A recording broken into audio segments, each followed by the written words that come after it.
Assalamualaikum warahmatullahi wabarakatuh.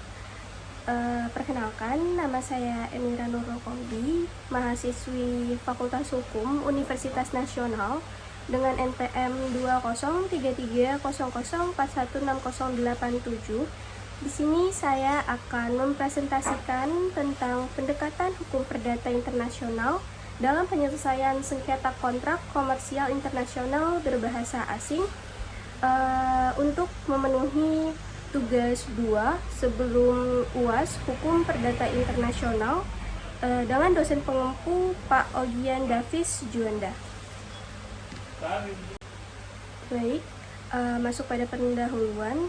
Di sini saya akan menjelaskan tentang pengertian hukum perdata internasional. Hukum perdata internasional atau HPI merupakan badan hukum yang mengatur interaksi antar negara yang meliputi organisasi negara dan non-negara, organisasi internasional, dan individu atau perusahaan. Bidang ini cukup kompleks, bahkan dapat menjadi cukup rumit. Baik, selanjutnya, pembentukan zona perdagangan bebas terus bertambah. Hubungan perdagangan lintas negara semakin terbuka, mendorong peningkatan hubungan hukum transnasional secara signifikan. Untuk menjembatani kepentingan para pihak agar ada kesepemahaman tentang substansi yang diperjanjikan, maka hubungan hukum yang diikat dengan perjanjian dalam konteks lintas batas ditulis dalam teks bahasa yang disepakati.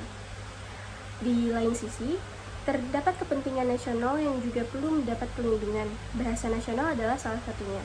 Bagi sebuah bangsa, bahasa bukan hanya sekedar sarana berkomunikasi dan berinteraksi sebagaimana disebutkan dalam Konsideran Undang-Undang Republik Indonesia Nomor 24. Peraturan tentang kewajiban penggunaan bahasa Indonesia dalam nota kesepemahaman atau perjanjian tersebut dalam beberapa kasus dijadikan dasar hukum untuk mengajukan gugatan pembatalan perjanjian, meskipun tentu saja pada saat ditandatangani perjanjian, mereka mengetahui dan menyadari bahwa perjanjian yang mereka tandatangani tersebut tertulis dalam bahasa asing tanpa ada teks perjanjian dalam bahasa Indonesia. Pengadilan tingkat pertama, tingkat banding, bahkan majelis hakim di Mahkamah Agung sekalipun memiliki pandangan dan sikap yang berbeda-beda akan hal ini, sehingga putusan yang dijatuhkan pun bervariasi.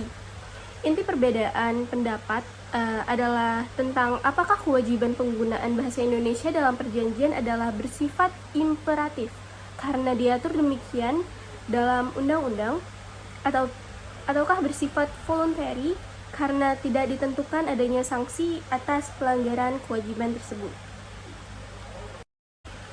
Selanjutnya, tahun 2009, bendera, bahasa, dan lambang negara serta lagu kebangsaan, selanjutnya disebut Undang-Undang Nomor 24 Tahun 2009, bahwa bahasa bersama dengan bendera, lambang negara, dan lagu kebangsaan merupakan sarana pemersatu identitas dan wujud eksistensi bangsa yang menjadi simbol kedaulatan dan kehormatan negara.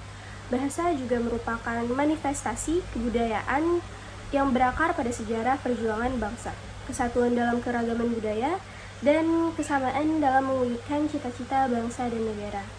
Dalam pasal 31 Undang-Undang 24 Tahun 2009 ditentukan bahwa bahasa Indonesia wajib digunakan dalam nota kesepemahaman atau perjanjian yang melibatkan lembaga negara, instansi pemerintah Republik Indonesia, lembaga swasta Indonesia, atau perseorangan warga negara Indonesia. Selanjutnya, nota kesepemahaman atau perjanjian yang melibatkan pihak asing ditulis juga dalam bahasa nasional pihak asing tersebut dan atau bahasa Inggris. Selanjutnya, dalam peraturan pelaksana Peraturan Presiden RI Nomor 63 Tahun 2019 tentang penggunaan bahasa Indonesia, selanjutnya disebut Perpres Nomor 63 Tahun 2019, ditentukan pula bahwa bahasa nasional pihak asing dan atau bahasa Inggris digunakan sebagai padanan atau terjemahan bahasa Indonesia untuk menyamakan pemahaman nota kesepemahaman atau perjanjian dengan pihak asing. Baik, selanjutnya masuk pada kasus, yaitu kasus 9IM Ltd melawan PT Bangun Karya Pratama Lestari atau BKPL. Jadi 9IM Ltd dan BKPL membuat loan agreement yang perjanjiannya hanya dibuat dalam bahasa Inggris tanpa translasi dalam bahasa Indonesia. Dengan pilihan hukum yang disepakati adalah hukum Indonesia. Akte jaminan fidusia yang ditulis dalam bahasa Indonesia dibuat untuk menjamin perjanjian tersebut. Sejak Desember 2011, BKPL gagal bayar, berhenti melakukan pembayaran utangnya. Setelah somasinya tidak mendapatkan respon dari BKPL, 9IM Ltd mengajukan gugatan ke pengadilan menuntut pembayaran pinjaman berikut bunga. BKPL menanggapi gugatan tersebut dengan mengajukan gugatan terhadap 9IM Ltd dengan tuntutan agar pengadilan menyatakan loan agreement batal demi hukum karena dibuat dalam bahasa Inggris tanpa padanan atau terjemahan dalam bahasa Indonesia sehingga melanggar Undang-Undang Nomor 24 Tahun 2009. Pengadilan Negeri Jakarta Barat mengabulkan gugatan BKPL dan menyatakan loan agreement tersebut batal demi hukum berikut akta perjanjian jaminan fidusia sebagai perjanjian asesornya dan memerintahkan BKPL untuk mengembalikan sisa uang pinjamannya kepada 9IM Ltd. Pertimbangan Pengadilan Negeri Jakarta Barat adalah karena adanya kata wajib pada pasal 31 Undang-Undang Nomor 24 Tahun 2009 dan Perpres Nomor 63 Tahun 2019 sehingga penggunaan bahasa Indonesia dalam perjanjian bersifat imperatif. Pengadilan Negeri Jakarta Barat berpendapat bahwa dengan tidak dipenuhinya kewajiban tersebut, maka loan agreement merupakan perjanjian terlarang karena dibuat dengan sebab yang terlarang PAID pasal 1335 KUH Perdata, Junto pasal 1337 KUH Perdata, dalam kurung Pengadilan Negeri Jakarta Barat, putusan nomor 451-PDT-G-2012-PN Jakarta Barat, halaman 61. Selanjutnya, di tingkat banding dan kasasi, Pengadilan Tinggi Jakarta dan Mahkamah Agung menguatkan putusan Pengadilan Negeri Jakarta Barat tersebut dan menolak permohonan banding dan kasasi dari 9IM Ltd dalam kurung Pengadilan Tinggi Jakarta, putusan nomor 48-PDT-2014-PT DKI dan Mahkamah Agung Republik Indonesia, putusan nomor 601 K-PDT-2015.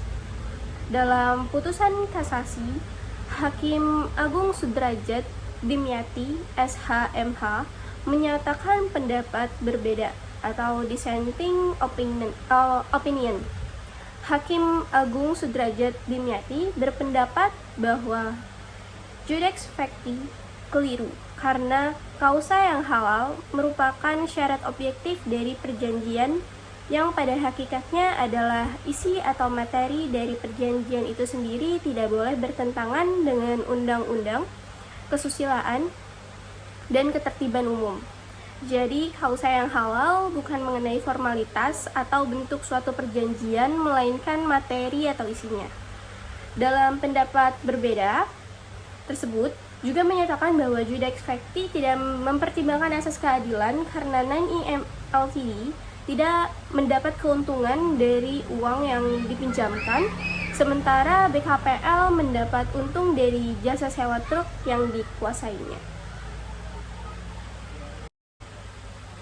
Baik, selanjutnya kita masuk pada kesimpulan dari putusan tersebut di atas. Mendasarkan amarnya pada pertimbangan hukum nasional dengan beberapa interpretasi berbeda. Sementara dalam perkara-perkara tersebut terdapat bagian penting yang juga perlu dipertimbangkan, yaitu adanya 1. Titik taut primer dalam perkara pembatalan perjanjian berbahasa asing. 2. Kaidah hukum memaksa atau mandatory rules dalam hukum perdata internasional. 3. Penerapan prinsip of reading mandatory rules. Baik, Cukup sekian presentasi yang saya paparkan. Kurang lebihnya mohon maaf. Wassalamualaikum warahmatullahi wabarakatuh. Terima kasih.